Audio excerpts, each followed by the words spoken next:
We begin in India, where police have raided the homes of several journalists at more than 30 locations in and around New Delhi. The journalists are associated with the news website NewsClick. A case has been filed against the outlet under an anti-terror law. It comes after the New York Times alleged back in August that NewsClick received funding from a businessman linked to China and promoted pro-Beijing talking points. The journalists say police have confiscated their laptops and phones. Media watchdog Reporters Without Borders placed India at the 161st place in its latest press freedom rankings this year. Well, the association, the largest association of journalists in India, has reacted on the social media platform X. It said the Press Club of India is deeply concerned about the multiple raids conducted on the houses of journalists and writers associated with NewsClick. And they say they are monitoring developments and will be releasing a more detailed statement. Let's go to Shoaib Daniel. He joins us now from New Delhi. He's a political editor at Scroll News website. Thank you for joining the program. Why do you think these journalists have been targeted?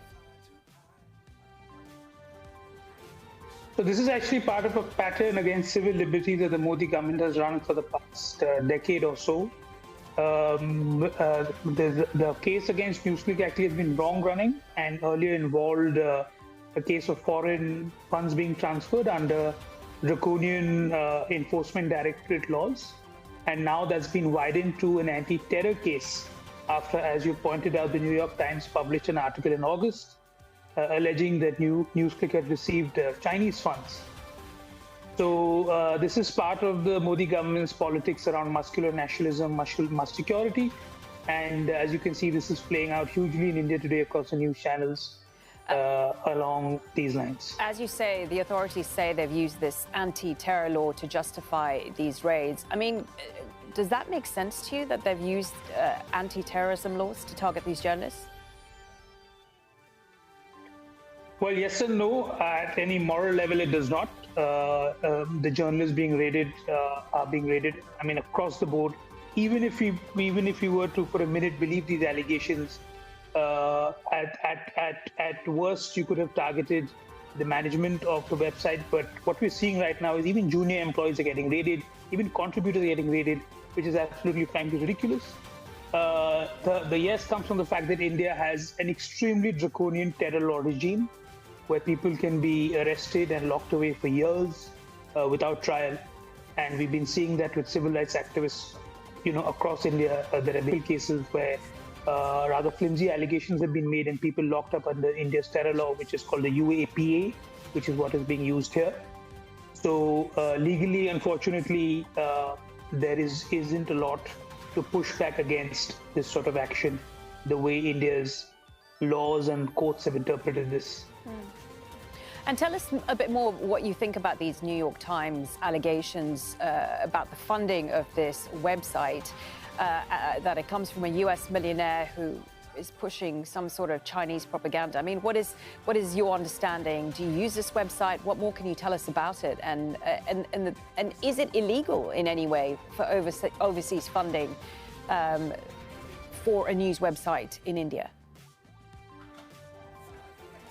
So that's a defense that NewsClick has given, that even if these allegations that the New York Times has made are true, there is nothing illegal that it has done. And of course, we'll only find that out at the end of the trial.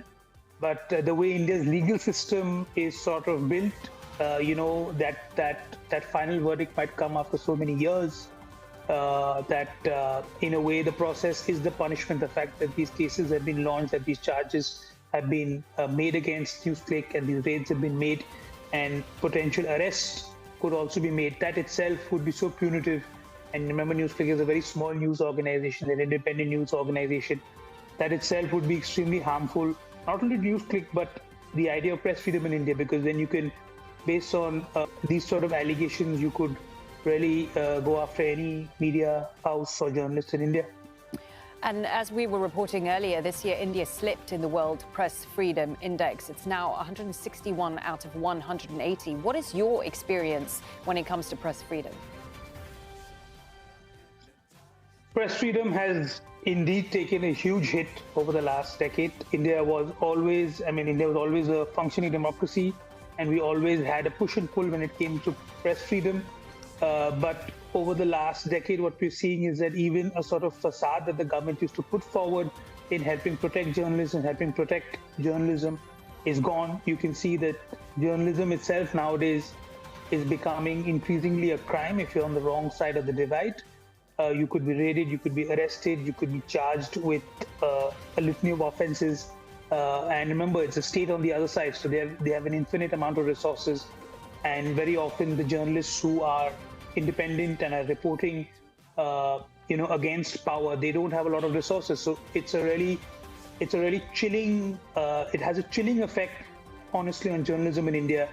You could arrest one person, but you could actually silence hundreds of journalists who would genuinely and understandably be scared about the safety of themselves and their families.